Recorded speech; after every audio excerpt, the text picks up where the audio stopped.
প্রথম আকাশের মহাশূন্যকে আল্লাহ এই তারকা দিয়ে বিউটিফাই করেছেন। ইটস এ ক্যান্ডেল, আল্লাহ সাজিয়ে রেখেছেন। আমরা খালি চোখে যেটা দেখি এটা কিন্তু আকাশ না, এটা প্রথম আকাশ নয়। প্রথম আকাশ যে কত দূরে আমেরিকান নাসার বিজ্ঞানীরাও জানে না।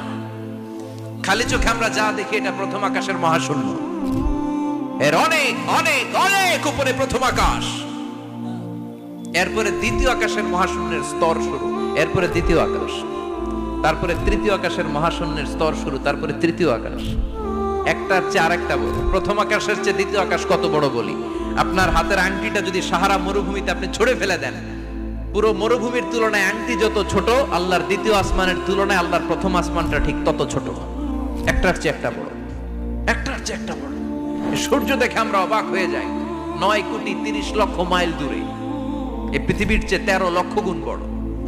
এটার সানশাইন, আলো আসতে পৃথিবীতে 8 মিনিট 18 সেকেন্ড লেগে যায়।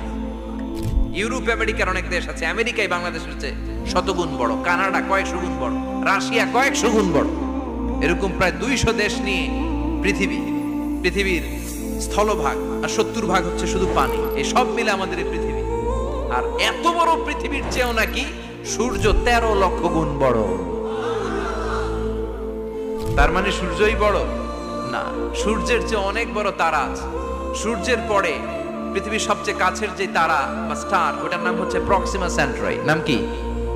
প্রক্সিমা সেন্ট্রাই। এরপরে আলফা সেন্ট্রাই এ, আলফা সেন্ট্রাই বি, ইটা ক্যারিনা, বেটেলজিউস, এরকম একটার পর একটা তারা।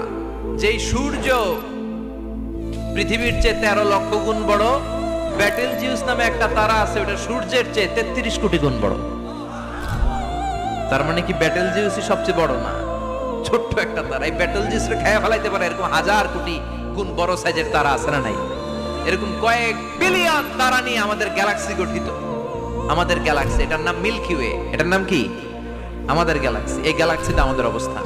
এরকম কত হাজার কোটি গ্যালাক্সি আছে আমেরিকার নাসার বিজ্ঞানীরাও জানে না। আমাদের গ্যালাক্সির সবচেয়ে কাছের যে গ্যালাক্সি, ওই গ্যালাক্সিটার নাম হচ্ছে অ্যান্ড্রোমেডা। কি নাম? অ্যান্ড্রোমেডা। আমাদের গ্যালাক্সি থেকে কেউ যদি কাছের গ্যালাক্সি অ্যান্ড্রোমেডাতে যেতে চায়, তার 2.5 মিলিয়ন লাইট ইয়ার্স সময় লেগে যাবে। 2.5 মিলিয়ন মানে হচ্ছে প্রায় 25 লক্ষ। তাহলে পৃথিবীতে সবচেয়ে দ্রুতগামী যে বিষয়টা আবিষ্কৃত হয়েছে সেটা হচ্ছে আলো। এই যে লাইট মারলে যে ছোটে, এই লাইট প্রতি সেকেন্ডে 1,86,000 মাইল বেগে ছুটতে পারে। 1 মিনিটে না, 1 ঘন্টায় না, 1 মিনিটে না, 1 সেকেন্ডে আলো চলে যায় কয় mile? 1,86,000। Could you imagine that? আপনি কল্পনা করতে পারেন? হয়তো মাথা নাড়াইতেছেন। এটা কি কল্পনা করা যাবে? আমার তো তার ছিঁড়ে যাচ্ছে। 1 সেকেন্ডে নাকি আলো ছুটে 1,86,000 মাইল বেগে। 1 সেকেন্ড শব্দ কইতে তো 2 সেকেন্ড লাগে। কথা কন। এর মধ্যে আলো চলে গেছে 1,86,000 মাইল। তো কোন রকেট যদি আপনি পান, যে রকেট দিয়ে সেকেন্ডে 1,86,000 মাইল বেগে রকেটটা ছুটবে প্রতি সেকেন্ডে, খেয়াল করেন, ঘন্টায় না, মিনিটে না, কিসে? সেকেন্ডে। যে রকেটটা সেকেন্ডে 1,86,000 মাইল বেগে ছুটবে, ওই রকেটটা দিয়ে আমাদের গ্যালাক্সি থেকে আমাদের পাশের গ্যালাক্সি অ্যান্ড্রোমেডাতে পৌঁছতে আপনার 25 লক্ষ বছর লেগে যাবে। সুবহানাল্লাহ বাড়িতে গিয়ে বললেন।